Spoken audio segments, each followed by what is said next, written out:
Hi friends, உடல் எடையை குறைக்கணும்னு நினைக்கிறவங்க இந்த சூப்பை கட்டாயம் வாரம் ஒரு முறை செஞ்சு சாப்பிட்டு பாருங்கள். உடலில் இருக்க கெட்ட கொழுப்பை கரைச்சி இதய ஆரோக்கியத்தை காப்பாற்றுது.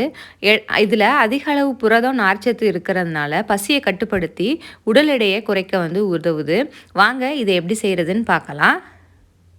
இதுக்கு ஒரு கப் அளவு கொள்ளு எடுத்துக்கோங்க.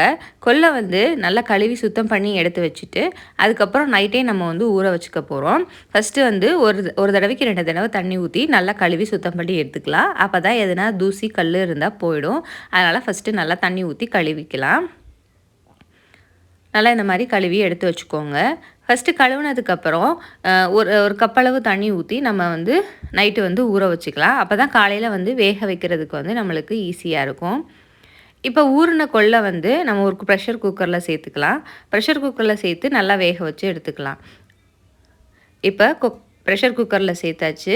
இப்போ நம்ம கொள்ளு ஊற வைக்க மறந்துட்டோம் அப்படின்னா காலையில் நம்ம வறுத்து கூட நம்ம சேர்த்துக்கலாம். வறுத்து சேர்த்துட்டோனாலும் சீக்கிரம் வெந்துடும்.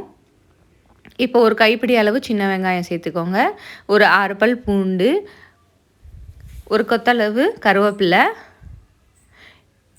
ஒரு மீடியம் சைஸ் தக்காளியை கட் பண்ணி சேர்த்துக்கோங்க. இந்த சூப் ரொம்ப டேஸ்ட்டாக இருக்கும். வீட்டில் ட்ரை பண்ணி பாருங்கள். மறக்காமல் கமெண்ட் பாக்ஸில் கமெண்ட் பண்ணுங்கள். ஒரு டீஸ்பூன் அளவு சீரகம், கொஞ்சோண்டு மஞ்சத்தூள், வாய்வு தொந்தரவு எதுவும் இல்லாமல் இருக்கிறதுக்காக கொஞ்சோண்டு பெருங்காயத்தூளும் சேர்த்துக்கலாம். அதுக்காக தான் பூண்டு, பெருங்காயம் இதெல்லாம் சேர்க்குறோம். இப்போ இதை நம்ம ஒரு 4லேருந்து 5 விசில் விட்டு ப்ரெஷர் குக் பண்ணி எடுத்துக்கலாம். இப்போ ப்ரெஷர் குக் ஆகிடுச்சு. இப்போ கேஸ் ரிலீஸ் ஆகிடுச்சு. இப்போ நம்ம ஓப்பன் பண்ணி பார்த்துக்கலாம். கொள்ளு எந்த அளவுக்கு வெந்திருக்குன்னு நம்ம பார்த்துக்கலாம். இப்போ நம்ம நசுக்கி பார்த்தோன்னா நல்லா வெந்திருக்கணும். கொள்ளு நல்லா வெந்து வந்துருச்சு. இப்போ நம்ம இதில் இருக்க தனியாக கொள்ளு தனியாக நம்ம எடுத்து வச்சுக்கலாம். இப்போ வடிகட்டிட்டு தண்ணியை தனியாக எடுத்து வச்சுட்டு நம்ம இந்த கொள்ளையை மிக்சர் ஜாரில் போட்டு நல்லா இது பண்ணிக்கலாம். அப்போனா தான் நம்மளுக்கு திக்கான சூப்பாக கிடைக்கும். இப்போ வடிகட்டின தண்ணி தனியாக அது பாட்டுக்கு இருக்கட்டும். இப்போ நம்ம மிக்சர் ஜாரில் கொள்ளு இதுகள் எல்லாத்தையும் சேர்த்துக்கலாம்.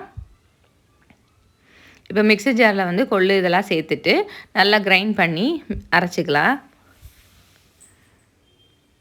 இப்போ ஏற்கனவே நம்ம எடுத்து வச்சுருக்க தண்ணியில் நம்ம அரைச்சி வச்சுருக்க கொள்ளு பேஸ்ட்டை இதில் சேர்த்து கலந்து விட்டோன்னா சுவையான கொள்ளு சூப் தயார். நம்ம குடிக்கும் போது மேலே கொத்தமல்லி இலை தூவி இந்த சூப்புக்கு தேவையான அளவு உப்பு சேர்த்துக்கோங்க. நம்ம எதுலேயுமே உப்பு போடலை, இப்போ தான் நம்ம உப்பு சேர்க்குறோம். அதனால் இந்த சூப்புக்கு தேவையான அளவு உப்பு சேர்த்துக்கோங்க. இப்போ சுவையான கொள்ளு சூப் தயார். மேலே கொத்தமல்லி இலை தூவி சர்வ் பண்ணும்போது மேலே பெப்பர் பவுடர் தூவி கொடுத்தீங்கன்னா சுவையான கொள்ளு சூப் தயார்.